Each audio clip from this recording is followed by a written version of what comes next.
Okay, today I want to talk about books that I didn't like, that I read, that I ended up really, really, really loving. And, I really just want to make this video because I feel like we all have those things that we're not willing to try. We all have those books that we're like, you know what, it's not for me. Maybe that's for some people, but when you try things to expand your horizons, then that gives you room to expand your horizons. Whereas if you don't ever try something, you never know if you're going to like it. And, you know, here are a few books that really helped me figure this out. So here is the list. Hopefully it focuses. I can't really see, I can't really tell, but it is what it is. The first thing we have is The Fellowship of the Ring. And The Fellowship of the Ring is something that obviously we've all heard of. I liked the movies as a kid. I really did, but I didn't really think it was something that I wanted to read. I didn't think it was something that was worth my time. And boy, did I regret saying this. I feel like I've said this multiple times. I feel like I've said that I'm eventually going to read it, but I don't know if I'm going to like it. And wow, could I ever be more wrong? Because Tolkien has a way of crafting a mythology that is more compelling than the story. And it's oftentimes that the story takes a back seat to the mythology, to the world, to the fable and the tales that's going on. And it's so weird, but when you're reading these works, you feel like you're reading a history of something that you've never experienced before.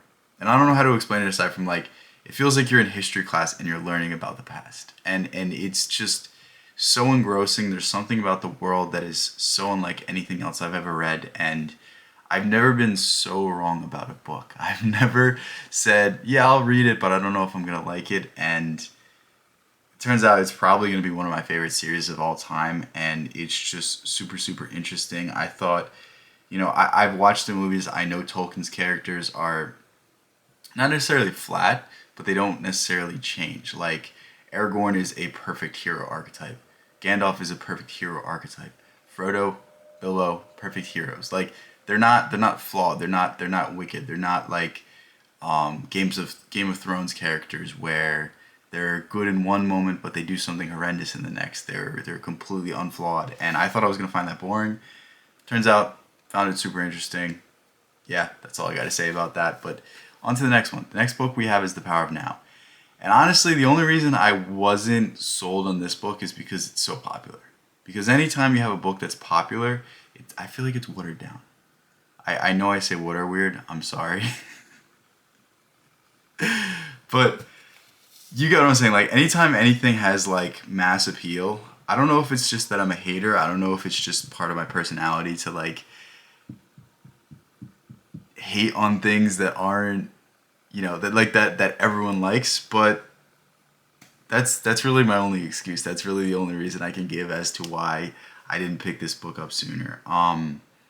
It was something that I was told to read time and time again, but for whatever reason I kept putting it off. And eventually I picked it up and I was like, yeah, now I see why it sold 16 million copies. Yeah, now I see why it is so popular. I never thought I would say that I really liked a book that was on Oprah's reading list. I just didn't think our interests aligned. But yeah, The Power of Now is something that if you haven't read, you really should read. It's all about the idea of staying in the present moment, the idea of if something is not directly bothering you right now, then why is it bothering you right now? Seneca said something along the lines of, we suffer more in our own minds than in reality, yet all of us decide to stress ourselves out. Yet all of us decide to make our days worse and worse and worse and worse. Like, I'm in a super stressful period right now, and the only thing that's saving me is the things that I've learned from The Power of Now.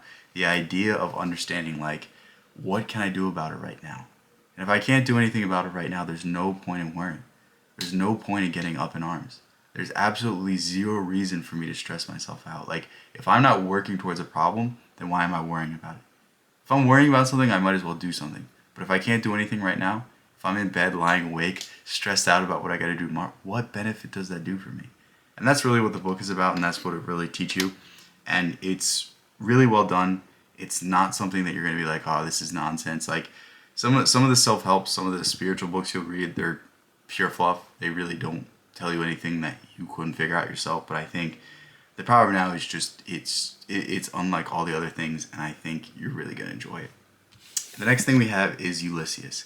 And this book's been out for like 100 years, so I'm not spoiling it. Ulysses is about a man who knows his wife is cheating on him, and he goes about his day, and he has to kind of rationalize that, and he has to kind of come to terms with it. And, you know, on face value, that doesn't sound like a plot I would enjoy. That's not really something I'd be like, whoa, this is super compelling, this is super interesting. But it talks about the rawness of real life. It talks about the reality of the world, and it talks about the reality of everyday struggles. And the way James Joyce is able to put you in the heads of each and every person is so unique and so interesting. And you know, it's probably the hardest book I've ever read because it's intentionally difficult. James Joyce himself said, I am going to write something that's so difficult that for the next 100 years, English professors will be debating about what I meant. And boy, did he deliver on that. But in the course of this, if you can parse anything from the story, you can parse the difficulty of the day-to-day life. You can parse the individual experiences that make us all human and the difficult nature with not really a real resolution to it. And that's what I find so interesting about Ulysses. I did not expect to like it that much. I've heard it's notoriously difficult. I heard it was something that a lot of people kind of gave up on, but you know what? I gave it my time. I really devoted myself to trying to understand it. I looked up things that I didn't quite get. And I've never really done that for any other work. I still haven't done that for any other work. And, you know, it was a unique experience because I had to cross-reference things. I had to read the footnotes. I had to really be like, what is this? Is this actually happening? Is this a figment of the character's imagination? Is this something that I should give credit to? Or is it just, you know, filler, so it kind of, you know, makes the story fluffier, makes the story, you know, longer. But anyway, Ulysses is a great book. It's something that if you put your time to, you will find something in it. You will find some interesting elements to it, and it really maps human consciousness better than anything else I could ever hope to read. And it's definitely something worthwhile if you like reading and you're up for a challenge. But again, not something I thought I was going to enjoy as much as I enjoyed, but you know, that's why we read. That's why we try new things. The next thing is Dune. Dune actually ended up being one of my favorite books that I've ever read. I honestly didn't expect to like it. I expected it to be like, all right, this is a good story, but I never was like, you know what, this is going to be my favorite thing that I've ever read, or one of my favorite books that I've ever read.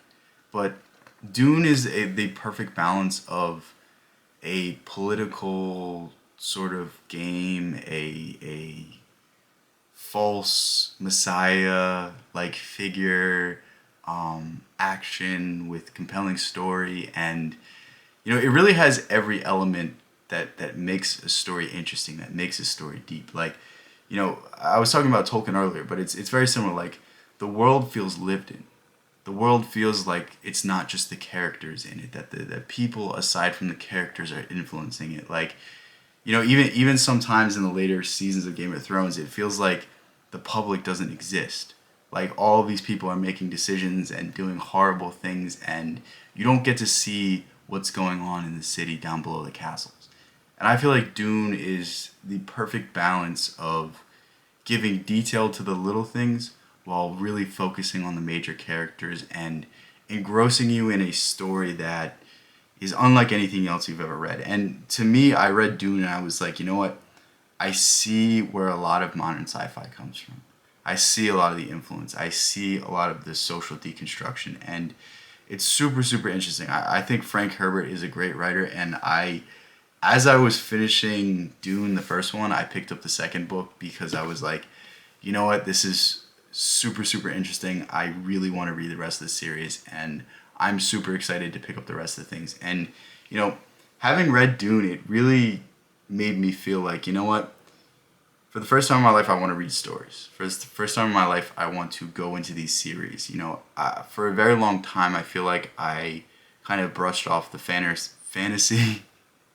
I don't know why I'm like not being able to speak, but I brushed off fantasy. I brushed off sci-fi. I kind of brushed off all these genres, and I thought it was something that I don't know if I thought it was beneath me, but it was more like I was like, you know what, I don't think I'm gonna be interested in that, but through reading Dune, I've really like kind of changed that opinion. I really feel like I can give more genres a different try, and I'm really thankful for that.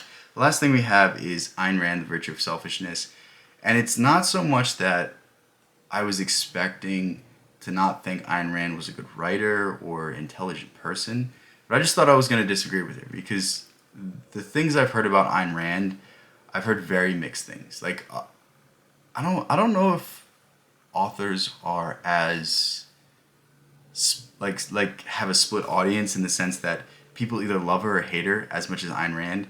I know Nietzsche is pretty similar. I know a lot of people are like, this guy didn't know what he's talking about, and then people are like, well, this guy is a genius. Same thing with Schopenhauer. People either love or hate Schopenhauer, but Ayn Rand has a particular, like, I don't know if the right word is stink to her, but she has a reputation. That's the word I'm looking for. She has a reputation for being unabashedly herself. And to some people that's seen as bad, to some people that's seen as good.